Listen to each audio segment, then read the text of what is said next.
안녕하세요. 네, 모두 감사합니다. 이렇게 집회에 이렇게 초대했을 때에 이렇게 참여해 주신 게 참 기뻐요. 많은 분들이 제가 이렇게 요리를 하고 수고를 하면 힘들 거라고 생각을 하세요. 근데 진심으로 전혀 1도 힘들지가 않아요. 제가 지난번에도 여러분들을 위하여 이렇게 요리를 하고 또 이렇게 돌아가시고 난 후에 제가 아버지의 사랑하는 자녀들을 위한 종이 되었다는 게 너무 기쁜 거예요. 설거지를 하고 청소하고 음식을 만드는 거 종이 하는 일이잖아요. 그래서 제가 그렇게 행복할 수가 없었어요. 그냥 미소가 나오더라고요. 아, 아버지 이렇게 저를 사랑하셔서 당신의 사랑하는 자녀들을 위하여 종 삼아주셨네요.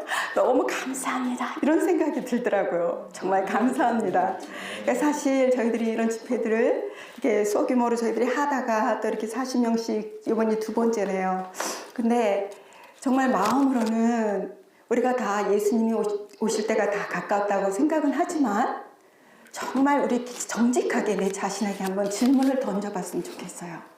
정말 내가 정직하게 예수님의 재림이 임박했다고 내가 생각하고 있는가? 추측하고 있는 건 아닌가? 한번 생각을 해봤으면 좋겠다는 생각이 들고요.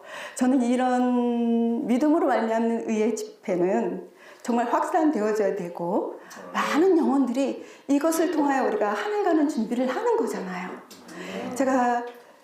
근데 이런 집회 때마다 많은 분들이 오시기를 정말 기도를 해요. 우리 남편도 그렇고 또 이렇게 다른 분들도 아마 함께 기도하실 거예요. 그래서 여기 참여하신 분들이 부족하지만 종들을 통하여 이렇게 전달받은 그런 메시지들 본인들은 잘 못하시니까 초대를 좀 하시면 좋겠어요.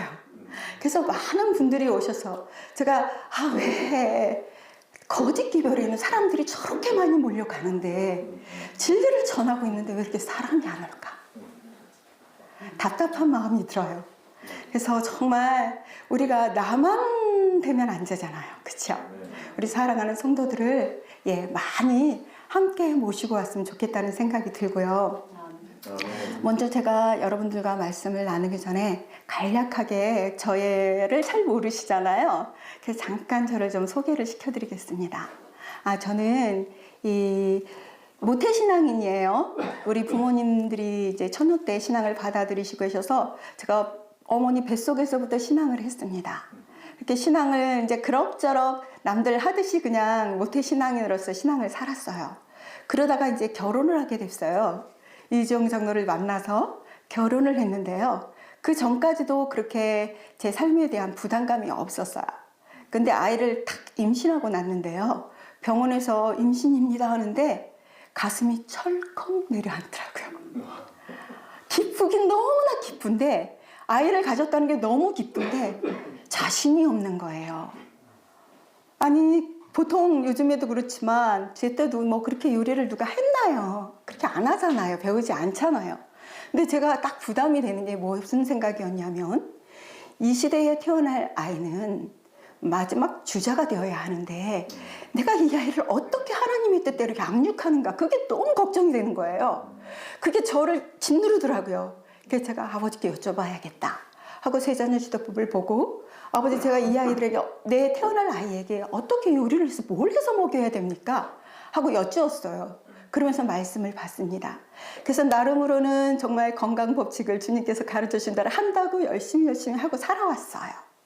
그러다가 우리 남편이 이제 서울에서 예수님을 만나는 경험을 하고 저는 그때까지도 그냥 아주 착한 교인으로 살았어요. 그냥 성실하게 건강기별 열심히 지키고 사람들한테 얘기해주고 막 그러면서 나름으로 그렇게 살았거든요. 근데 이제 남편이 예수님을 만나면서 자기 이제 예수님만 의지하면 살고 싶다고 그리고 또 이제 복음 전하면서 살고 싶어서 저희들이 서울을 정리하고 시골로 오기를 결심을 했습니다.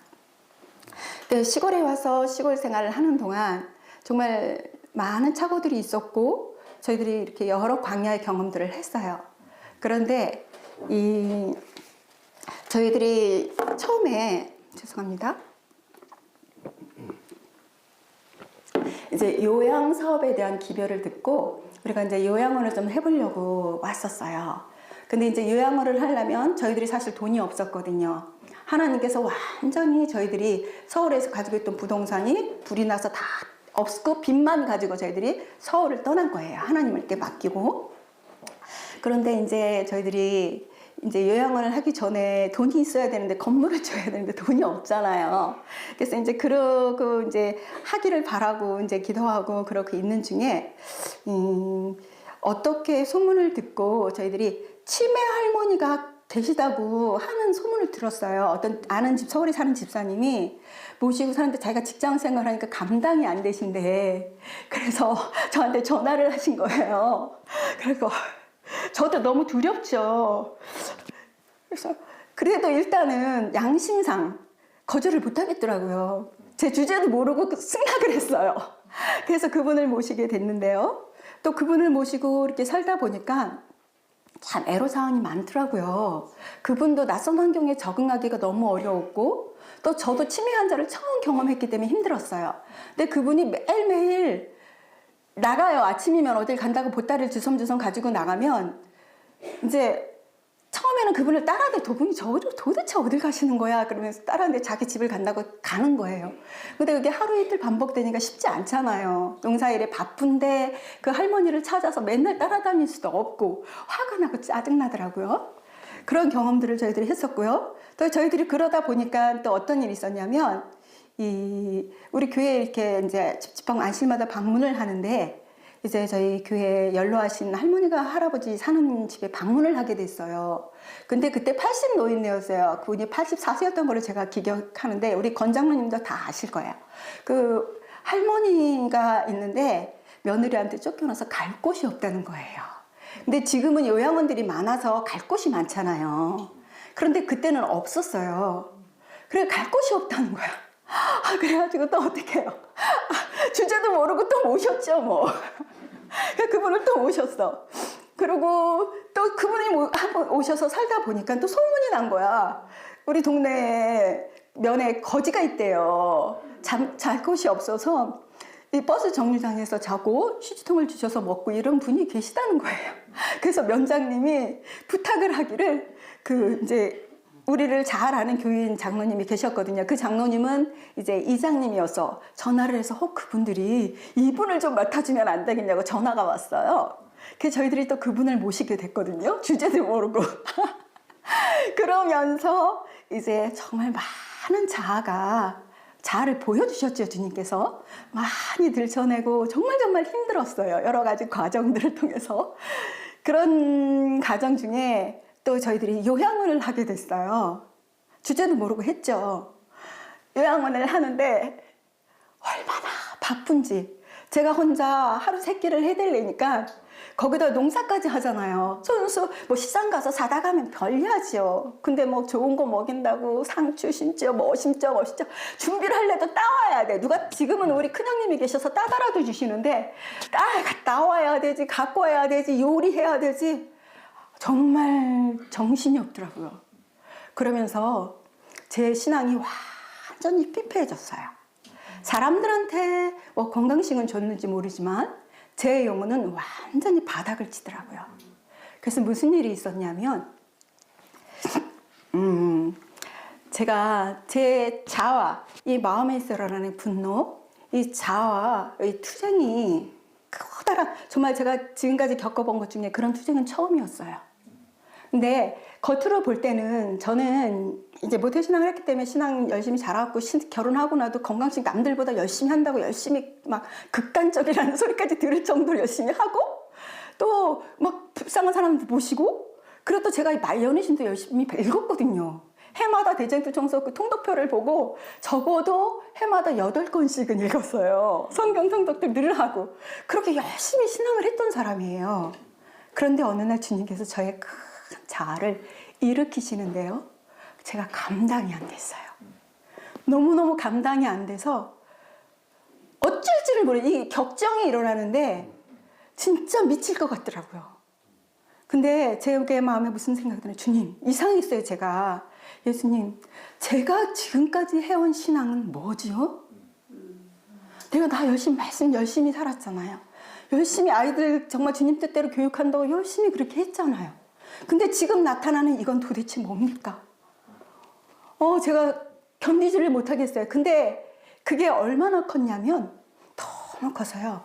말씀을 봐도 말씀이 안 들어와. 찬양을 하고 싶은데 찬양이 안 나와.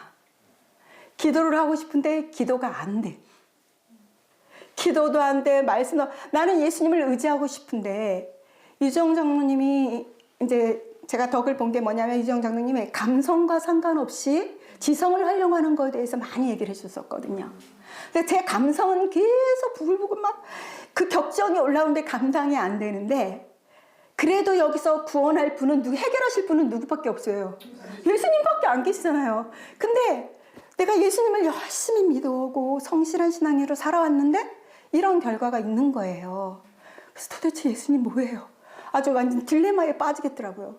그래가지고 제가 맨날 울었어요, 혼자서. 남편 나가면 다 눈물이 나오더라고요. 감당이 안 되니까. 이걸 해결할 길이 없는 거예요. 그래서 제가 울다가, 매일매일 울다가, 피아노를 칠까? 피아노를 제가 찬미를 부르고 예수님께 도움을 요청하고 싶은데 도와주세요 소리가 안 돼. 입이 안 떨어지고 마음이 안 되는 거예요. 그래서 제가 참 피아노에 앉아서 주님여 이 손을 꼭 잡고 가소서. 그거를 그냥 계속 반복해서 치면서 울었어요. 근데 못하겠더라고요, 내가. 그래서 막 그걸 우는데 매일매일 진짜 몇 날 며칠 울었던 것 같아요.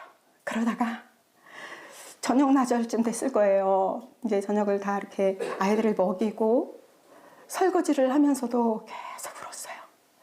근데 저는 예수님을 제 지성을 활용해서 감성과 상관없이 주님을 의지하는 것을 포기하지 않았어요.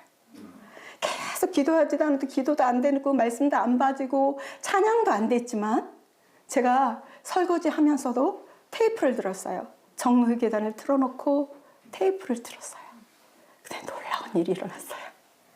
정로의 계단 테이프를 틀고 제가 울면서 설거지를 하는데 주님께서 한 구절, 많은 사람들이 사단이 시키는 대로 하고 있다. 이 한 구절이 저를 팍 치더라고요. 그러네. 내가 지금 사단이 주는 감정을 따라서 행동하고 있는 나를 보여주시는 거예요. 그러면서 제가 그 자리에서 털퍼덕 주저앉아서 막 엉엉 울었어요. 엉엉 울면서 제가 너무너무 내 자신이 정말 선한 것이 하나도 없다는 것, 기도할 수도 없고 찬양할 수도 없고 나에게 선한 것이 하나도 없다는 것을 성령을 통하여 그날 경험을 하게 됐어요. 그리고 제가 막 너무나 그냥 앉아있을 기운이 없었어요. 그냥 그 자리에서 설거지를 멈추고 그냥 털퍼덕 주저앉아서 막 엉엉 울었죠. 근데 갑자기 반전이 일어났는데 어떤 일이 일어났냐면 그동안 보았던 말씀들, 예언의 신들이 막 번개불이 번쩍이는 것처럼 막 번쩍번쩍 막 떠오르더라고요. 그러면서 그것이 하나로 쫙 깨어지는 걸 느꼈어요. 다른 이름으로는 천하인간의 구원을 받을 만한 다른 이름을 우리에게 주신 일이 없습니다. 오라 나는 곤고한 사람이로다. 이 사망의 몸에서 누가 나를 건져내랴. 아들을 주셨으니 아들을 낳으린 이름을 예수라 하라. 이는 그가 자기 백성을 저희 죄에서 구원할 자이시라. 막 말씀들이 막 하나로 깨어지는데 불이 번쩍번쩍 진짜 별이 번쩍번쩍 되는 것 같더라고요. 그래서 제가 일어나고 너무너무 기뻐서 제가 구주를 발견한 거예요. 그날 내가 아무것도 할 수 없다는 것을 주님께서 깨우쳐 주신 후에 구주를 보여주셨어요. 구원, 나는 나를 구원할 수 없구나. 나는 나의 격정에서 나를 구원할 수 없는 사람이구나. 나는 찬양도 할 수 없는 사람이구나. 기도도 할 수 없는 사람이구나. 이것을 성령께서 인식시켜 주셔요. 그래가지고 제가 그날 그것을 경험하면서 복음을 깨닫고 너무너무 좋아. 갑자기 정신없이 춤을 추고 싶더라고요. 근데 제가 그런 경험을 하고 있는데 우리 남편이 딱 왔어. 2층에서 처음에는 내 우는 걸 보고 2층으로 올라갔다가 눈물이 어느 정도 그치니까 내려왔더라고요, 남편이.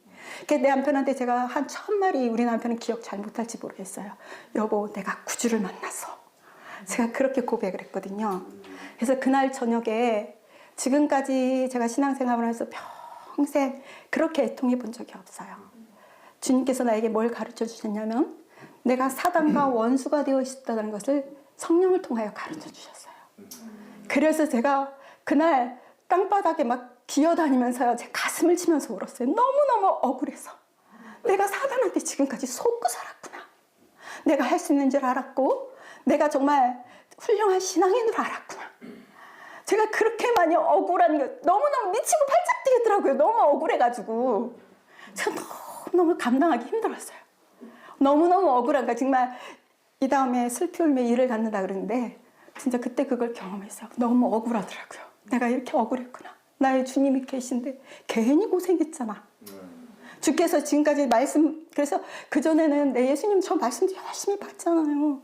말씀 따라 순종 열심히 한다고 살았잖아요. 근데 저 이거 뭐예요? 근데 주님이 그날 가르쳐 주셨어요. 네가 한 거 아니잖아. 아, 예수님 제가 한 거 아니어도 돼요. 맞아요. 전 할 수 없는 사람이에요. 근데 제가 요즘에도 제일 행복할 때가 언제인 줄 아세요? 새벽에 일어나서 주님 말씀 앞에 딱 앉으면요. 정말 거짓말 1도 안 붙이고요. 매일매일 감사로 충만해요. 왜? 아버지, 오늘도 나를 여기 앉혀주셨네요. 여러분, 말씀 앞에 앉는 거요? 기적이에요. 죄인이 말씀 앞에? 저 그래서 날마다 기적을 경험해요. 근데 너무 감사한 거는요.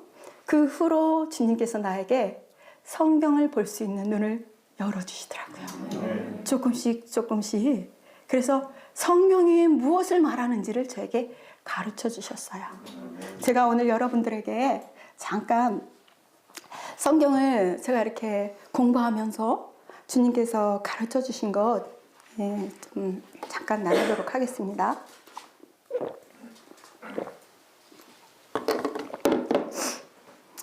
에스더서에 있는 말씀입니다. 오늘 저보다 나은 자에게 라는 제목으로 여러분들께 잠깐 은혜를 나누고자 하는데요.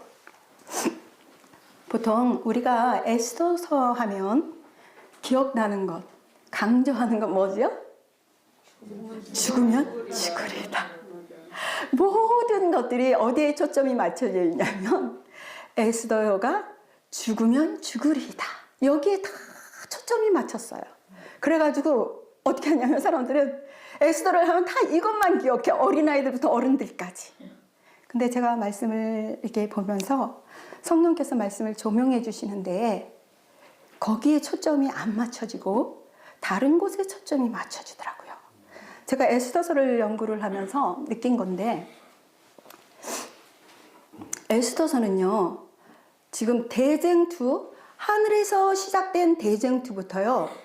마지막 대쟁투의 종말까지가 에스더서에 다 남아 있어요. 일요일 협력 문제, 모든 것, 하늘에서 있었던 대쟁투부터 시작해가지고 대쟁투의 종말까지가 에스더에 다 설명이 되어 있더라고요. 근데 오늘 여러분들에게 그걸 다 설명드릴 수는 없어요. 제가 에스더의 1장에 있는 말씀, 이 말씀 여러분들이 잘 아시는 말씀이지만 이렇게 잠깐 읽고 제가 이렇게 깨달은 대로 함께 나누도록 하겠습니다. 1절부터 이거 4절까지 우리 목소리 좋으신 집사님 부탁드릴게요. 아, 잘 안 보이세요? 이 일은 아하수에로 왕 때에 된 것이니 아하수에로는 인도로 구스까지 127도를 치기하는 왕이라.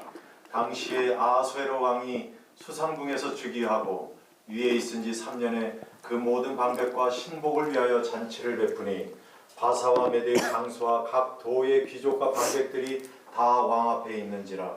왕이 영원할 곧 180일 동안의 그 영화로운 나라의 부함과 위엄의 혁혁함을 나타내니라.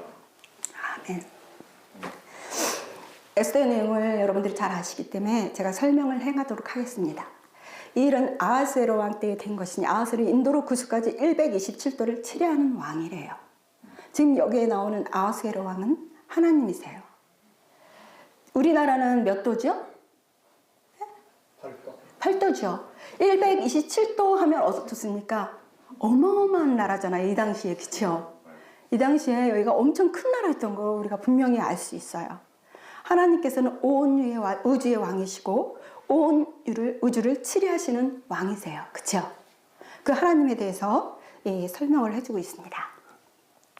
온 우주의 통치자, 처음부터 계신 분, 그분은 스스로 계신 분. 근데 2절에 보면 당시에 아하수에로 왕이 수상궁에서 즉위하고 이게 나오죠. 우리가 너무 잘 알아요. 하나님께서 어떤 일이 벌어졌었죠? 루스벨이 천사들을 미혹하려고 루스벨에게서 그 미혹이 일어나려고 할 때에 하나님께서 은혜를 베푸셔서 그것이 그런 일이 발생되지 않도록 하기 위하여 어떻게 하십니까? 그리스도의 참된 쥐를 공포하시잖아요. 그렇죠? 그게 2절의 말씀이고요. 3절을 보면 그러면서 공포하면서 왕이 뭘 합니까? 잔치를 베풀어요. 3절을 보세요. 잔치를 베풀어요. 이 잔치가 뭐냐면 히브리어로 시타라는 건데요. 이거는 다량의 술이 제공되는 그런 큰 연회래요. 잔치를 베푸셨는데 하나님께서 무슨 잔치를 베푸셨어요? 예? 왕이 이 베푼 잔치는 다량의 술을 마시는 거예요. 다량의 음료수. 그걸 베풀어지는 큰 연회인데 주님께서 천사들을 다 모시고 예수님의 참된 지위를 선포하신 후에 그 천사들로 하여금 우주 거민들로 하여금 예수님의 참된 신분을 드러내셨어요. 그래서 하나님의 영광, 하나님께서 주시는 생명 차려놓으신 그런 식탁에서 하늘에서 충분히 하나님의 음식을 먹으면서 그분의 품성을 알 수 있도록 어떻게 하십니까? 하셨지요. 예, 하나님께서 그렇게 하세요. 그러면서 그분의 부함과 위엄의 혁혁함을 나타내니라. 아하수에로 이랬거든요. 이때 당시 아하수에로 왕이 얼마나 부자였냐면요, 금이 14,540달란트인가를 매 해마다 공수를 해왔대요. 근데 이게 얼만큼의 양이냐면 금 한 달란트는 은 15배의 가치를 가진대요. 근데 이 은 15배의 가치를 가지는데 이 은 15배의 가치는 6천 드라크마랍니다. 근데 이 드라크마 단위를 제가 보니까는요, 한 드라크마가 1일 노동자의 하루 품삯이래요. 어마어마하죠. 어마어마해요. 하나님께서는 당신의 위대하신 사랑, 그분의 능력, 어마어마하신 능력을 천사들과 우주 앞에 보여주셔서 그분이 베푼 잔치 자리에서 다 먹고 그분을 알 수 있도록 기회를 주셨죠. 예, 하나님께서 이렇게 기회를 주십니다. 그분의 영광을, 품성을, 뜻을 알고 서로 교제를 통하여 나눌 수 있도록 하나님께서 이런 큰 특권을 주시죠. 여기까지가 하늘에서 일어났던 이제 사건이에요. 그 다음에는 하늘에서 일어난 사건이 이제 어디로 내려왔었죠? 지구로 내려오죠. 그 다음부터는 이제 지구에서 일어난 사건입니다. 이것도 잠깐 읽어주실래요? 권태선 장로님 부탁드릴게요. 이날이 다음에 왕이 또 도성 수산 대소 인민을 위하여 왕궁 후원들에서 7일 동안 잔치를 베풀세 백색, 녹색, 청색 휘장을 자색 가는 배줄로 대리석 기둥은 은고리에 메고 금계 은으로 만든 걸상을 화반석, 백석, 운모석, 흑석을 깐 땅에 진설하고 금잔으로 마시게 하니 잔의 식양이 각기 다르고 왕이 풍부한 대로 어주가 한이 없으며 마시는 것도 규모가 있어 사람으로 억지로 하지 않게 하니 이는 왕이 모든 국내 관리에게 명하여 각 사람으로 마음대로 하게 함이더라. 왕후 에스디도 아하수르의 왕궁에서 부녀들을 위하여 잔치를 베푸니라. 예, 이제 하늘에서 잔치가 마치고 이제 대소인문을 위한 잔치가 이 땅에서 또 벌어지죠. 하나님께서 그런 잔치를 베푸셔서 아담과 하와를 만드시고 그들로 하여금 하나님이 어떻게 합니까? 충만한 사랑을 알 수 있도록 당신의 식탁을 베푸시죠. 그래서 그들이 하나님을 품성을 알고 하나님과 교제할 수 있도록 그들에게 특권을 줘요. 여기 보면 백색, 녹색, 청색, 자색 여러 가지 막 정말 훌륭한 보석들로 깔았잖아요. 그것은 하나님의 아름다우신 품성, 그리스도의 아름다우신 품성을 우리 인류로 하여금 볼 수 있도록 하나님께서 하세요. 여기에는 우리도 포함이에요. 예, 하셔요. 자, 잠깐. 여기 보면은요, 어주가 한이 없다 이렇게 이야기해요. 잔치를 베풀었는데 왕이 잔치를 베푸는데 어떻게 합니까? 7절에 어주가 한이 없다. 이 어주는 왕이 먹는 술이잖아요. 왕을 위한 만든 거. 그런데 이때 당시 이 나라는 어떤 문화가 있었냐면요, 술 문화가 커다란 그릇에다가 술을 따라준대요. 그래서 그것을 원샷을 해야 된대요. 한꺼번에 탁 마시지 않으면 누구라도 술자리에서 일어날 수가 없다는 거예요. 일어나지 못한대요. 근데 왕이 그렇게 하지 않았어요. 어주가 한없고 베풀면서 어떻게 하게 했다? 8절에 억지로 하지 않게 하고 마음대로 하게 했다. 하나님께서 우리에게 그렇게 하셨죠. 생명과를 베푸시고 당신의 풍요한 사랑을 베푸시고 우리한테 어떻게 해요? 내가 너 만들고 너한테 이렇게 했으니까 너 이렇게 해 하고 강요 안 하셨죠. 마음대로 하게 하셨죠. 선택할 수 있는 자유를 주셨어요. 생명수를 먹을 것인지 많이 먹을 것인지 조금 먹을 것인지 아주 자유롭게 하나님께서 잔치를 베푸십니다. 자, 그 다음에 여기 보면 9절에 보십시오. 왕후 와스디도 아하스 왕궁에서 부녀들에게 잔치를 베풀어요. 와스디도 어떻게 해요? 잔치를 베풀어요. 와스디가 가지고 있는 거는 뭐예요? 뭘 가지고 잔치하는 거예요?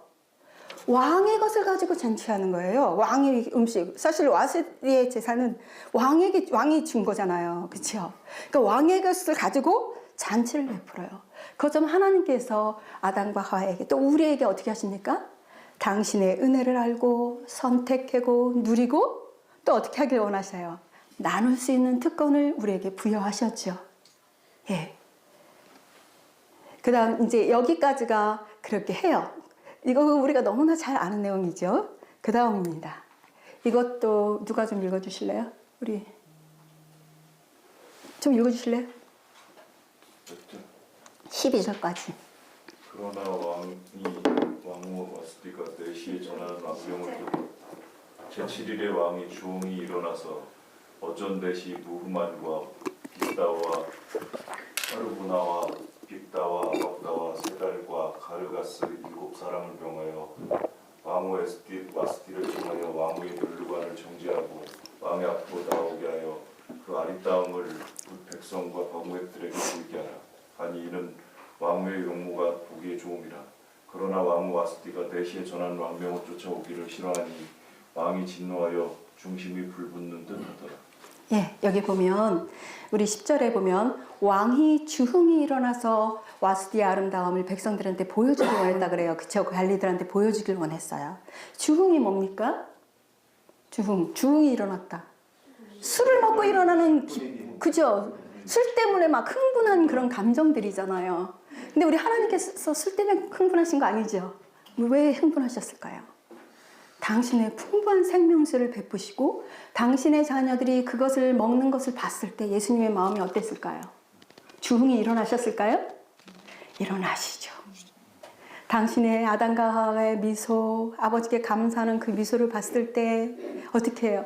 당신의 풍부한 것으로 그 자녀들에게 필요한 모든 것들을 공급해 줬을 때 주흥이 일어나셨어요. 하나님께서.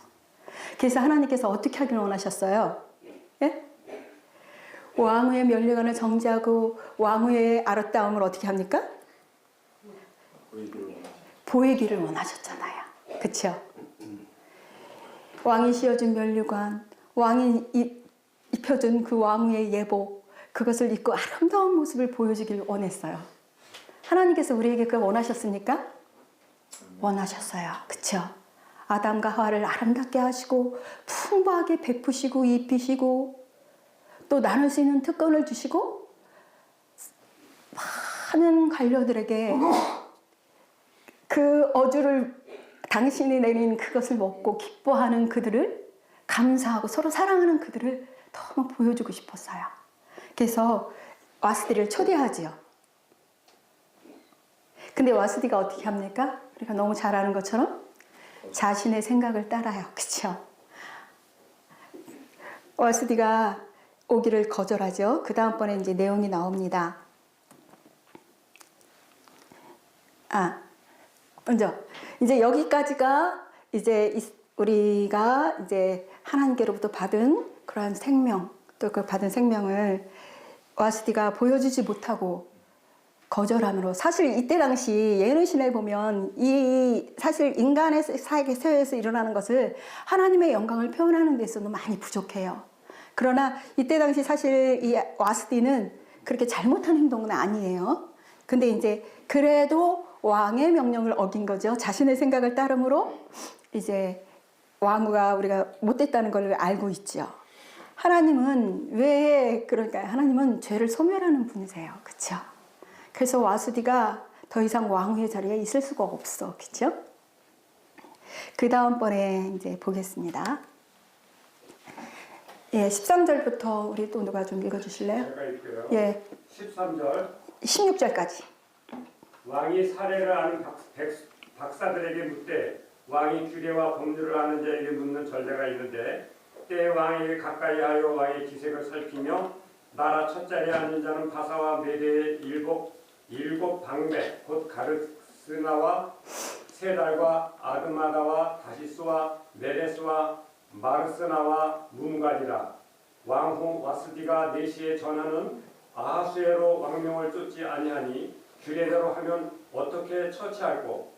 무무간이 왕과 방백 앞에서 대답하여 가로되 왕후 와스디가 왕에게만 잘못할 뿐만 아니라 아하수에로 왕의 각도 방백과 뭇 백성에게도 잘못하였나이다. 예, 거기까지요.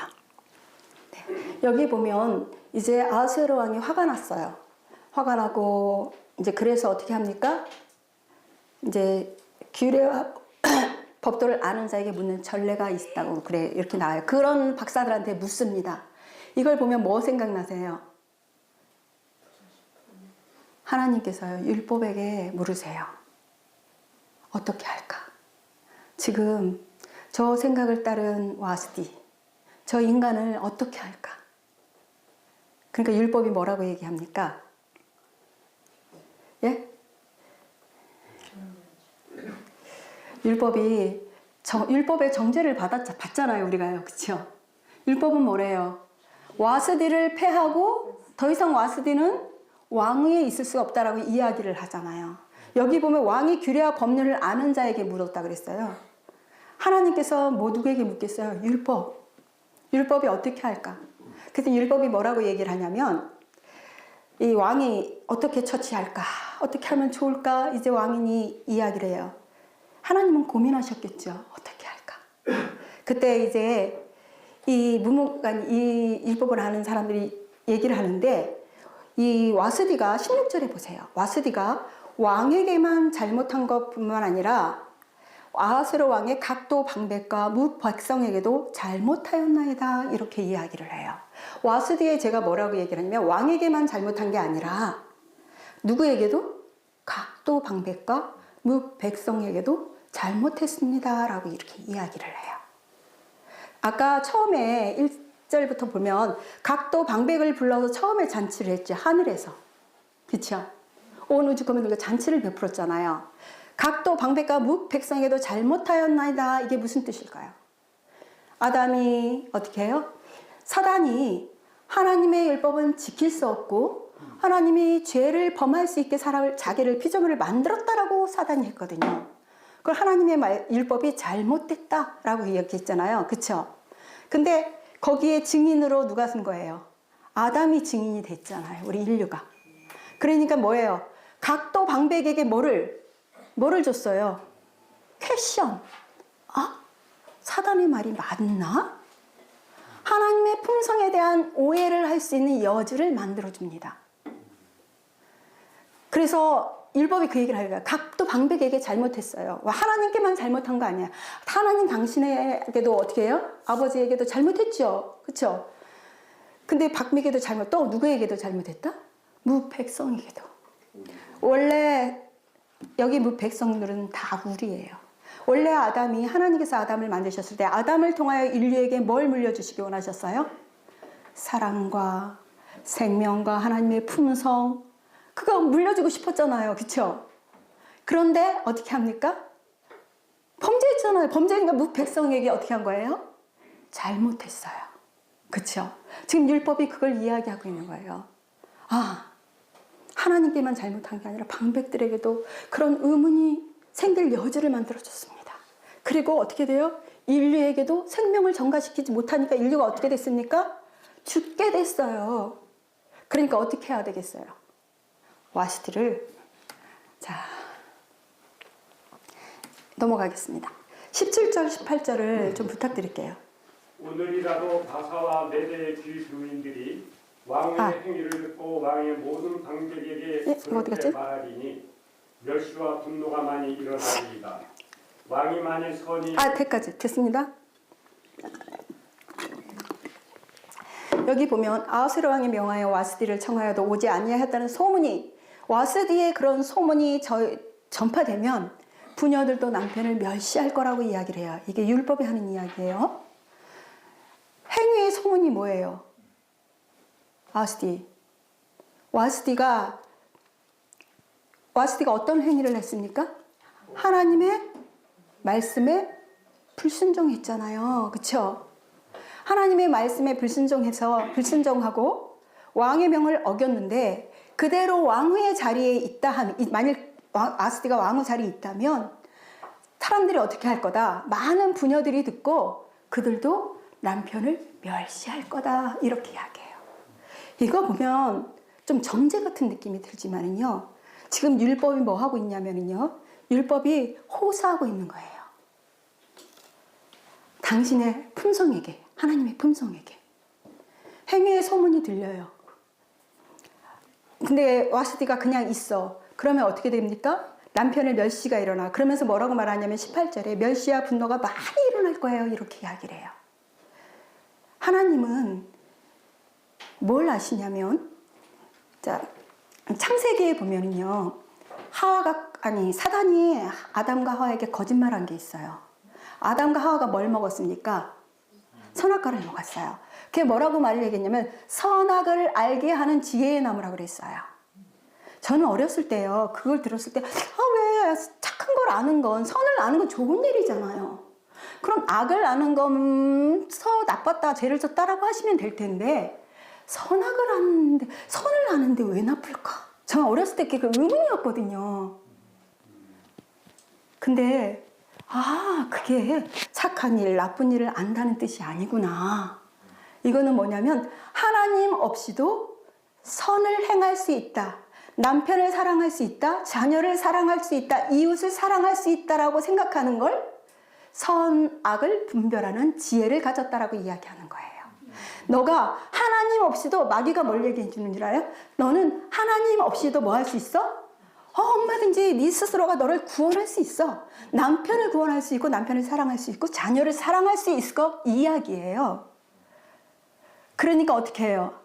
인류로 하여금 하나님이 필요 없어.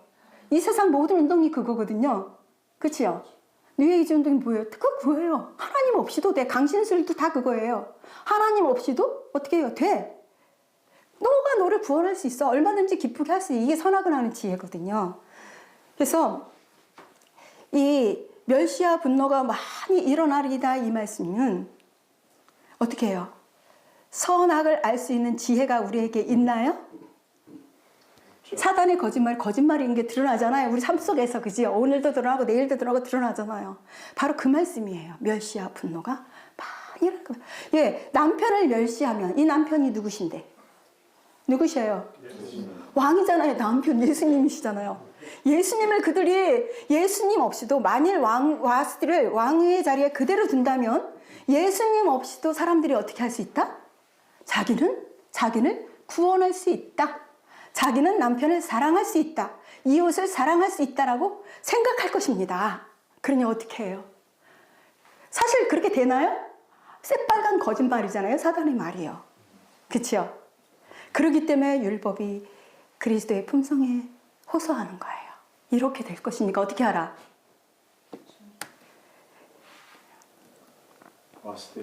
와스디를 네, 넘어갑니다. 19절 20절 누가 읽어주실래요? 왕이 만일 선이 여기실진데 와스디로 다시는 왕 앞에 오지 못하게 하는 조서를 내리되 바사와 메대의 법률 중에서 기록하여 번역하게 합대하고 그 왕의 일을 저보다 나은 사람에게 주소서. 왕의 조서가 이 광대한 전국에 반포되면 귀천을 물어나고 모든 부녀가 그 남편을 존경하리이다. 예, 지금 이 왕후를 폐하고 또 이제 만일 와스디가 왕후의 자리를 잃으면 모든 사람들이 남편을 존경할 거라 이렇게 이야기를 해요. 이거 사실이죠. 예수님이 없는 삶을 살아서 멸시와 분노가 많이 일어나는 경험을 해야 자기가 뭐다? 죄인인 걸 알아요. 그렇죠? 그러면서 누구를 필요로 할까요? 구주를 필요로 하겠죠. 제가 이거 조금 넘어가겠습니다. 죄송합니다.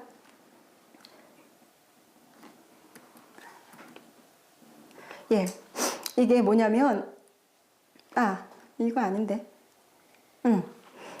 저보다 나은 사람은 새로운 피조물이에요. 새로운 피조물에게 주라는 거예요. 어떤 사람?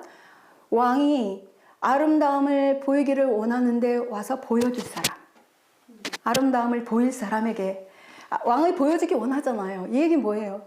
왕께서는 우리로 하여금 당신의 품성을 받아서 당신의 품성을 나누면서 살기를 원하시잖아요. 이게 그거거든요. 그 사람에게 주라는 거예요. 그 사람은 새 피조물이죠. 하나님의 생각을 따를 사람, 또 아름다움을 보여줄 사람, 하나님의 형상이 회복되는 사람, 현주소를 인식하고 구주의 필요를 느끼는 사람에게 이 자리를 주라고 이렇게 이야기를 해요. 자, 그 다음 21절, 22절. 왕과 방백들이 그 말을 선히 여긴지라. 왕이 무무간의 말대로 행하여 각도 각 백성의 문자와 방언대로 모든 부에서 조서를 내려 이르기를 남편으로 그 집을 주관하게 하고 자기 민족의 방언대로 말하게 하라 하였더라. 예, 하나님의 처방전이 나와요. 이제 저보다 더 나은 사람, 아름다움, 왕의 아름다움을 보일 사람, 그 사람을 만들기 위하여 하나님께서 이제 처방을 하시는데 그 처방이 22절이에요. 그대로 행하시죠? 뭐라고 말을 하냐면 남편으로 그 집을 주관하게 하고 자기 방언의 민족의 방언대로 말하게 하라 이렇게 명령이 떨어져요. 이런 사람 이렇게 하라는 거예요. 근데 이 남편으로 그 집을 주관한다, 또 자기 민족의 방언대로 말한다, 이게 무엇이냐면 이 당시에는요, 우리가 잘 아는 것처럼 이 페르시아는 이 많은 여기는 많은 민족들이 아까 200 몇 도라 그랬잖아요. 그러니까 많은 곳을 정복했잖아요, 이 나라가. 그러고 나서 언어들이 많은 민족이 섞여 사니까 언어가 어떤가요? 어떤 사람은 무슨 페르시아를 쓸 테고, 어떤 사람은 바사 언어를 쓸 테고, 어떤 사람은 유대 언어를 쓸 테고, 각각 다 다르겠지요. 그러니까는 이게 뭐냐면, 만일 일본 여자랑 한국 사람하고 결혼을 했어. 그러면 남자가 한국 사람이면 한국어를 쓰라는 거예요. 남자가 일본 사람이면 일본 언어를 쓰고, 남자가 중국 사람이면 중국말을 써라. 이야기 뭐냐면 하나님께서 그 남편으로 그 집을 주관하게 하라, 이 말씀이 뭐냐면요, 아까 그대로 두면 남편을 멸시할 거라 그랬잖아요. 근데 지금 왕이 뭐를 하냐면 남편의 지위를 높여요. 남편의 지위를 높이면서 남편의 언어를 사용하라고 이야기를 해요. 이 말씀이 무슨 뜻일까요? 자, 경험. 우리가 보통 이제 격정이 일어나고 가정에 불화가 생기잖아요. 그럼 많은 사람들이 자기가 그거를 해결해 보려고 시도를 많이 해요. 할 수 있다라고 생각해. 저도 지금 이런 경험을 했고 이제 알지만 정말 이게 본성이 죄인인지라, 마귀랑 똑같잖아요. 우리가 사실은 다 똑같거든요. 다 마귀랑 똑같잖아요. 그러니까는 저도 모르게 내 스스로 열심히 하다가 아이고 또 잊어버렸군 하고 예수님 그렇게 되거든요. 근데 이게 말이냐, 그 집을 주관해 분노가 딱 일어난다. 오늘 남편이 잘못된 행동을 딱 보면 거슬려. 그럼 그 거슬리는 것을 표현하지 말고 어떻게 하라는 거예요? 내가 할 수 없다는 걸 얼른 인정하고 어떻게 하라? 너를 네가 주관하지 마. 네 감정이 너를 주관하게 하지 마라, 이 소리예요. 네 감정이 너를 주관하게 하지 말고 얼른 이 문제를 가지고 어떻게 해라? 구주께 가라. 주님, 내가 이거를 해결할 수 없습니다. 그리고 어떻게 해야 돼요? 남편의 언어로 말하라 그랬어요. 내 생각은 뭐예요? 당신 이게 뭐야? 내가 이렇게 하랬잖아. 이게 아니라 남편의 언어는 뭘까요? 속에서 우리가 여러분들이 이제 마음의 이 믿음은요, 감정이 아니에요. 지성의 활용이거든요. 감정이 변해서 한 것이 아니라 남편이 나를 주관하시도록 딱 남편에게 갔어. 그럼 예수님이 나에게 뭐라고 하냐면 믿음으로 어떻게 하라? 예수님의 방언을 말하라는 거예요. 그럼 뭐예요? 예수님의 방언은 뭐예요? 당신 너무 싫어, 이거예요? 아니죠? 불쌍하다. 여보, 내가 할게. 당신 바빴지? 잊어버렸지? 남편의 언어를 쓰라는 거예요. 믿음으로. 그러면 어떻게 할까요? 그럼 어떤 일이 나올 것 같아요? 그렇게 하면요, 내 마음에 그리스도의 의가 가득 채워져요. 주님께서 지금 이 1장을 가지고 말씀을 하세요. 근데 제가 중간에는 다 말씀드렸어요. 마지막 장을 잠깐 살펴보겠습니다. 넘어갑니다. 마지막 장 잠깐 볼게요. 여기 보면, 자 보십시오. 아하수에로 왕이 그 본토와 바다 섬들로 공을 바치게 하였더라. 이게 뭐예요? 이제 그동안 하늘이 다 의문이 생겼고, 아담의 범죄 때문에, 우리 인류의 범죄 때문에 의문이 생겼지만 다 어떻게 됐어요? 모든 의문이 다 풀렸잖아요. 그러니까 온 우주와 거민 구속받은 자들이 어떻게 할까요? 당신의 발 앞에 앉아서 면류관을 내려놓는 거예요. 공을 바치는 거예요. 그렇죠? 면류관을 내려놓게 되죠. 그리고 2절을 보세요. 여기 보면 왕의 능력의 모든 행적과 모르드게를 높여 존귀케 한 사적이 메대와 바사 열왕의 일기에 기록되지 아니하였느냐고 나와요. 이 사적은 이거는 이제 우리가 잘 알지만 모르드게가 이 왕을 암살하는 사람들을 고소한 적이 있었잖아요. 근데 그 사건을 기록한 일기랑은 달라요. 그건 개인이고 이거는 공적인 것, 나라의 특별한 사건들을 기록해 놓은 거래요. 이게 메세 바다 열왕의 일기에 기록되지 아니하느냐, 이게 무슨 말씀일까요? 아버지의 품성이 완전히 드러나서 어떻게 된 걸까요? 온 우주의 거민, 천사들의 거민에 어떻게 될까요? 당신을 아는, 하나님을 아는 지식으로 어떻게 될까요? 다 기록되어져요. 다 기록되어진 사건을 이야기를 해요. 그러면서 왕은 어떻게 합니까? 괴물 받고 사랑을 받고, 정말 온 우주의 그리스도가 얼마나 높임을 받고 싶겠어요. 받게 됐겠어요. 여러분들 하늘 가서 그렇게 하고 싶죠? 그분에게 얼마나 영광을 돌리고 싶습니까? 그러면서 주님께서는 백성의 이익을 도모하고 모든 정력을 안위하였더라. 정말 그 안식으로, 완전 회복된 안식으로 마쳐요. 중간에 이제 드디어 이제 에스더를 양육하는 모르드게가, 그리스도께서 모르드게로 등장을 해요. 그래서 그 사건들이 계속 펼쳐져요. 그거는 여러분들이 숙제예요. 집에 가셔서 열심히 기도하시면서 살피시고요. 저는 여러분들, 제가 아까 잠깐 경험을 말씀드렸는데요. 제가 우리 남편하고는 이렇게 신앙적인 대화가 참 잘 됐어요. 이렇게 우리가 하나님의 말씀을 보고 이제 결혼하고서 서울서 주님의 말씀이 이거다 하면 협력을 잘 됐어요. 우리가 이거 끊자, 저거 끊자, 이렇게 먹자, 저렇게 먹자.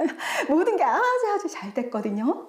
근데 우리 이장로가 예수님을 만나는 경험을 35살쯤 했을 때에 저한테 늘 말씀을 깨닫고 자기 경험을 하면 저한테 전해줘요. 그럼 제가 늘 그거를 듣고 공감하고 아멘, 아멘, 아멘 늘 그랬어요. 그래서 저는 제가 아는 줄로 착각했어요. 근데 제가 그거를 경험하고 났을 때에 내가 몰랐었구나 라는 걸 깨달은 거예요. 여러분들 여기 앉아 계시지만 여러분들 안다고 생각하지 마세요. 저도 모릅니다. 하나님께 그래요.